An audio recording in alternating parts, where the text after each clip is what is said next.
everybody. It's your friend Cynthia with And my good Jeanie. friend Jeanie. We have co-created the BNOW Women's Movement, the beautiful network of women, where there is no judgment, only love.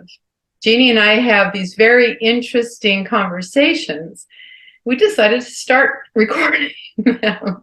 She sent me the coolest thing this morning, and we'll share it with you in the description below. But the fellow who was talking says, what you want wants you to. That was Joseph Murphy. He was way back last century, and he wrote a lot of metaphysical books. And, but he talked about this whole idea of what you wants you. And he gave, do you want to tell them what the story was about in this, or do you want me to tell them? No, I'd like you to do that, but I would like to read the prayer. Okay. Okay. Well, why don't you read the prayer after? Right. So you preface the prayer and we'll do it. Sure. Okay. See how well we get along? We do a dance. We do. Nobody really leads. That's right. We just go out and do our thing. So what Joseph Murphy was talking about is that he had heard about this guy who had worked for a company. He had been with this company since the very beginning, worked for them for 30 years, and they got bought out by a new owner and he got fired. And so he was just devastated, and he started to look for jobs. And he just, every job that he went to, Cindy, they turned him down. And so his story became, I'm too old. And so, now I want you to think about that. That was his story. And so he was holding on to that. So when he went in to interview for a job, in his mind, I'm too old. They're not going to offer me the job. Well, guess what? There you go. So Joseph Murphy told him that everything starts in our minds, and how we hold our thoughts about ourselves and others has to manifest. So he gave him this prayer. And would you read the prayer? The prayer is that he said every night. Infinite intelligence knows my hidden talents and opens up a new door of expression to me in divine order. This knowledge immediately revealed to my conscious mind, and I will follow the lead, which comes clearly and definitely into my mind. Okay, so those were wonderful and are wonderful affirmative statements saying that infinite mind and infinite consciousness knows who I am, what my needs are, what my talents are. I open myself up, I listen, I follow, and so he did this for less than a week at nighttime.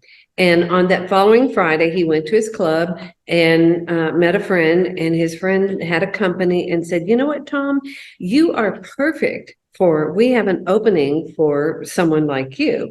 And you are perfect. And anyhow, he was hired on the spot. His salary was way above what he used to make. And so the idea of this is, we get these ideas in our head, Cindy, and a lot of this has to do with mass consciousness. It's kind of like that thing. I don't know if you've just been seeing the big brouhaha where on CNN, I don't watch CNN, but I see on YouTube that Don Lemon went after his co-host, and they had Nikki Haley talking about maybe running for the 2024 election. And he said, well, she's not in her prime.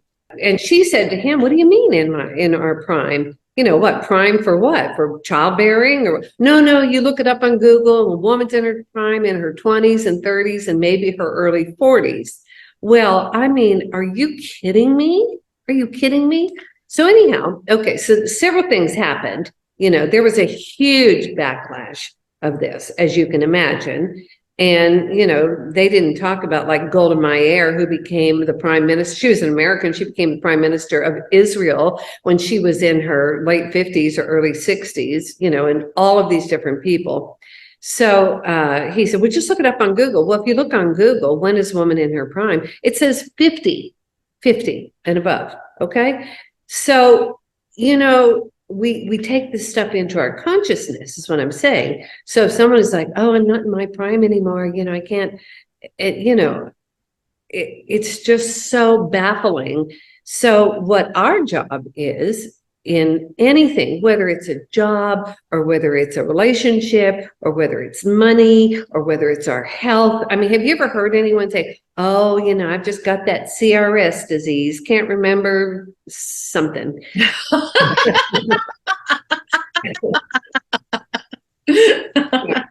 Oh, I'm just getting so old, Something.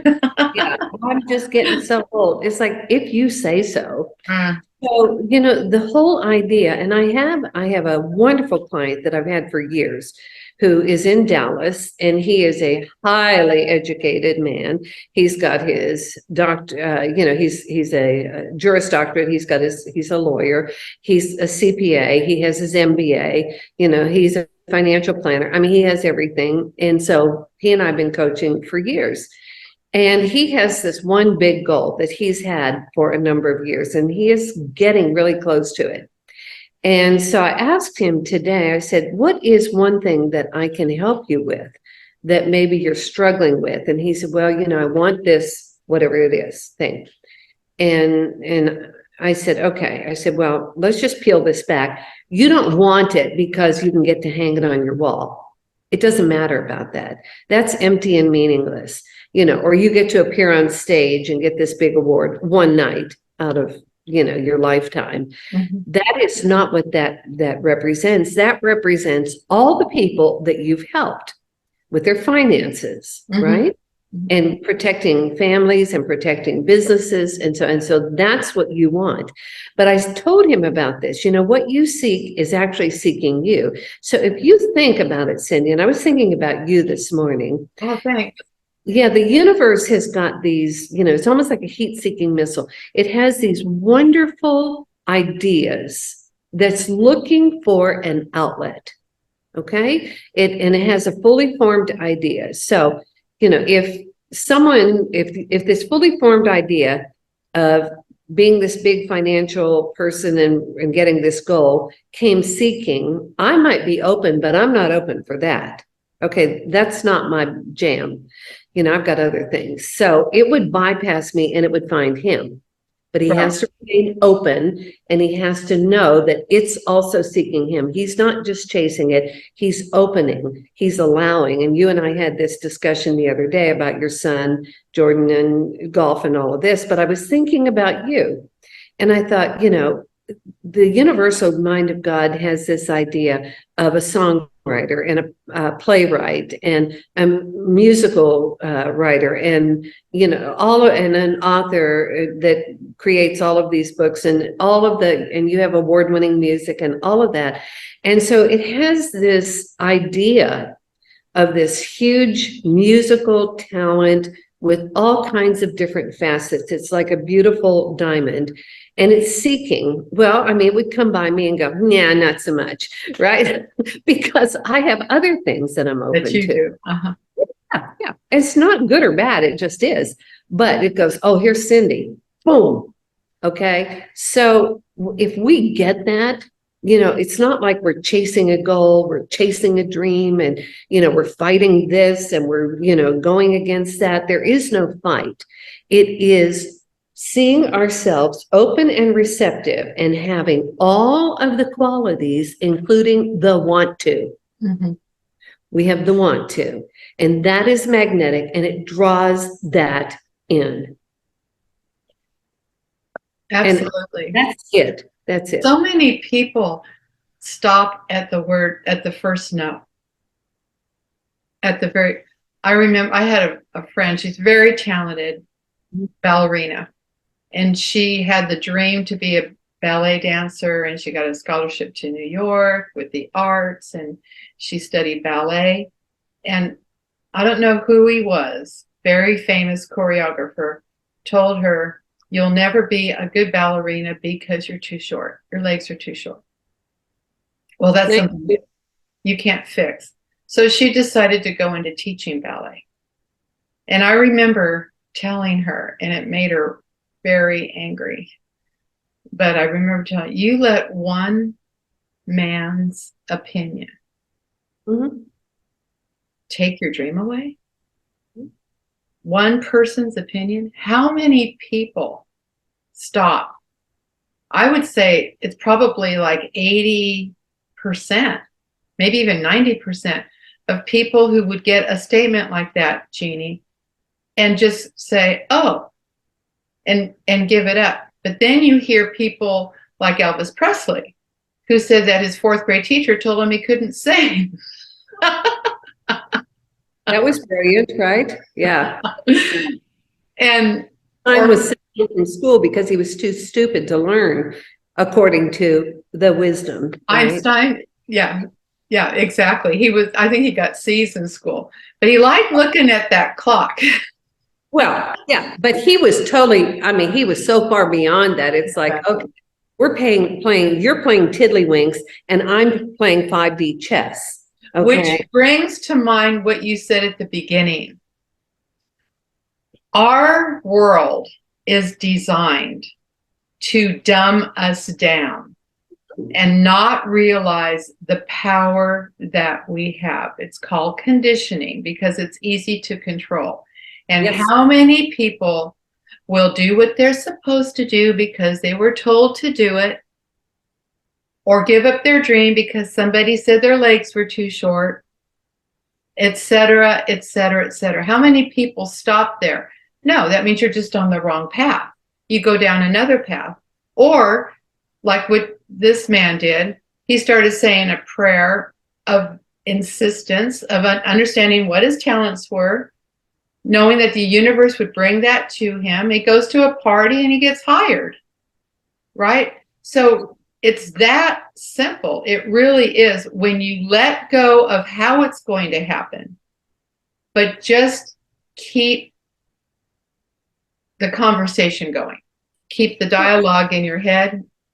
As we've said, you are and I am in charge of the what. What do you want? And most people get stopped there. You know, they don't know what they want, and they can tell you what they don't want, and that's okay as a starting point, but you got to let that stuff go. And right. What is it that you want? And then believe that if you have this idea in your mind and this desire, it's God-given. It is God-given. And God already has this idea looking for the match. I mean, it's just a plug, you know, going together and affirming that, but not saying, oh, no, none for me. You know, do you remember, this is years ago, there was an NBA player who was real short. Do you remember him? A little white guy. No, but yeah. I don't remember his name, but I remember. Yeah. Anyhow, I mean, he couldn't have been more than 5'4" or 5'5". And, you know, these other guys are 7 feet tall and stuff like that. And he wanted to play ball. Well, I mean, he was so scrappy and he was like running between their legs. And I mean, he was a great basketball player. But if somebody had convinced him, you can't play ball like that, you know, you got to be at least 6'5". Right, exactly. No, and he was just like, oh, you know what? Screw that. I'm an open conduit for my dream of being a great basketball player. And he was. Actually, we had a kid in our high school. His name was Paul Stewart. He was a short guy. He blew around everybody. Oh, exactly. Yeah. Just going. But this is with everything. You know, it really is. And we can choose to be conditioned, or we can wake up and say, what is the thought that I continually have? And you can make that fear that I continually have, Cindy, that I can't get what I want, and I'll never do this, and I've never had that, and da da da da da. And we play that over and over in our mind. And here comes the heat-seeking missile of God and looks at that and went, well, that one's not ready. Right. It's Jeanie, it's so easy to quit. It is. It is so easy to quit and talk yourself out of your dream. Oh, yeah. That's the easy part. Mm-hmm. And also acquiring your dream is not difficult. if you know how to allow and recognize the opportunities when they come to you. That means just opening your mouth to somebody. I'll share a story real quick. My dad, as you know, had been in bad health. His heart, congestive heart failure, all kinds of stuff was going on. And I was in an elevator with this man from the Philippines. I told you this story. And I just decided to open my mouth. And so I said, "Oh, you have somebody here at the hospital?" And he says, "Yes, my wife, Christina." I said, "What's her name?" He said, "Christina." I said, "I will say a prayer for her." He said, "She had heart surgery and they want to put a pacemaker and all this stuff. They wanted to do all this stuff with her, but we have the power to heal ourselves." He said that. And then he said, "The best doctor there is God."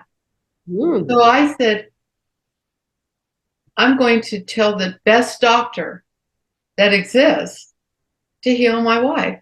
She doesn't want that stuff." And we found out this morning she doesn't need it. They're not going to do all that stuff. Dr. God, right? Dr. God. And so I went up to Dad and I said, "Daddy, the best doctor is God." And I did that. And I put my hand, I said, "Mom, come put your hands on Dad. And we're just going to love him. And we're going to let love go right through your hands. And we're going to call on Dr. God." So I started doing that. And I would go by him. He sits in his chair and I would walk by his, and I'd rub his back and say, "Thank you, Dr. God, for healing my daddy." And I kept doing that to him. And as of yesterday, or even today, he's at the doctor today. He had a catheter to take out the liquid. Doesn't need it anymore. The Lasix kicked in. He doesn't need it anymore. I always know when Daddy's healthy because his cheeks are pink, right? His cheeks are pink. And we have that. Even if you just pretend, Jeanie, just pretend, because the mind doesn't know the difference between imagination and reality. Just pretend it'll work. Just do that. Play a game. You have to lose. Yes. You have nothing to lose. If you don't ask, the answer is always no. If you don't, exactly. You have to ask. But in that pretending, you'll see results. And you'll still have people that'll argue with you. "Oh no, that's because the medication." No. It all works together. It all works together. Somebody invented Lasix, which can help with congestive heart failure and like blah, blah, blah, blah, blah. And the doctor went to school and blah, blah, blah, and that. It all comes together. We're all on purpose. So when you need that extra whatever, that extra push, that extra oomph, that's when you call on, actually, if you do it before, your life will be a lot easier. But isn't that when we call on God, where we say, "Okay, this is too big for me to fix. Get in here and fix it because you can, because you're God and you promised you would." Okay, we've got that going. But if you start there, if you just start there, you don't have to wait till the crisis happens. It is, again, it comes back to what you wants you back. It wants you back. I love that. It is a living idea. It's alive. And it already exists. It already exists. If it didn't exist, you couldn't even think about it. Julia Cameron, when she wrote the book, The Artist's Way, she put it this way. She said that we are like an empty reed or a tube through which the breath of God and creativity flows. Wow. I love that. So I love that. Open, but we are, we're cultivating our own soil. Okay. I mean, there's a certain soil that, redwood trees grows in, and there's a certain soil that cacti grow in, and all of this stuff, it's all alive. But, we have our own individual talents and desires and wishes. And, so we open that up and we know it's on its way. How would you act if you knew it was on its way? We know it's on its way. We By the know. way, Mhm. thinking about opening your mouth, right? I want to point out that Jeanie and I put BNOW together. We did this together, and it's evolved. And that's what I've learned with what I do. All my projects, they all evolve. So one thing that's evolved through BNOW is we have this beautiful soul. Her name is Misty, and she listens to you. She plays the money game. She has abundance flowing in. She was losing people that were working for her. It just wasn't working out right. That's a great thing. The bad people fire themselves. Yeah. You know, she's like, oh my God, what did I do? And I went, nothing. You know what? God loves you so much. He took that person out of your life. Exactly. And now she's hired how many? 3 people? 3 and possibly 4 BNOW women. BNOW women. In the company that she and her husband have, which is like a man's world. Okay. Right. It's like going to all these places. Exactly.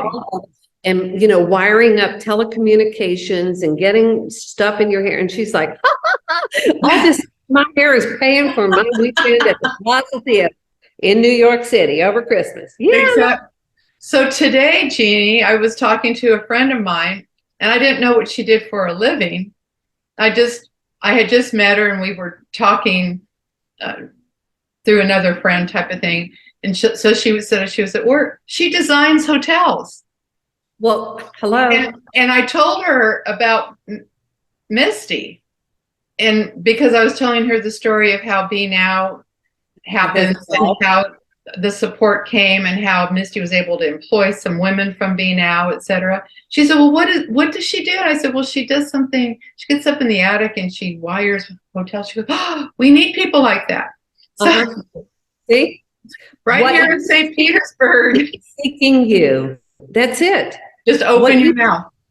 Open your mouth. And sometimes things will come flowing out of your mouth and you don't really know why you said it. But then when you get the reaction, you know that God planted a seed or something why would I be I was just telling her about Misty and the support that we have in BNOW and how we all love each other and how we support each other and all of that. I was just telling her that. And she goes, and trust one another. I mean, you don't just bring people in you don't trust into your multi-million-dollar business. Yes, that's true. That's true. Travel with them and you live with them and, you know, all of that stuff. That's a big deal. Oh, yeah. And she got Michelle Rodier. Holy cow. Yeah, she got Michelle and others. I'm not going to call all their names. Yeah. But the point is, these women are freaking rocking it. Yes, they're rocking it. Great time. And guys that work on the projects, including Misty's husband, I mean, they're just like, yes. Yeah, that's great. Yeah. That's so great. Anyhow, thank you so much. I'm so glad we had this conversation. Me too. Yeah, and we'll meet up and we'll talk about some more cool stuff. Yes, I'm sorry that the coffee chats have been delayed a little bit. I had a lot of family stuff going on, but we're back. So thank you all for listening. And thanks for hanging in there with us. Please share. Share these videos with your friends. Ask them to sign up for notifications on our BNOW YouTube channel and go to beautifulnetworkofwomen.com. We have put together this extraordinary cruise, our first retreat at sea. We're inviting our husbands and significant others. It's in October. Go to beautifulnetworkofwomen.com. We are selling out fast. And if you act quickly, we have the potential of getting a few more cabins. But if you think this is fun, girls, you have never. Oh, yeah. It's very memorable and life-changing. Thank you. It is. Love you. Love you. Okay. Bye-bye.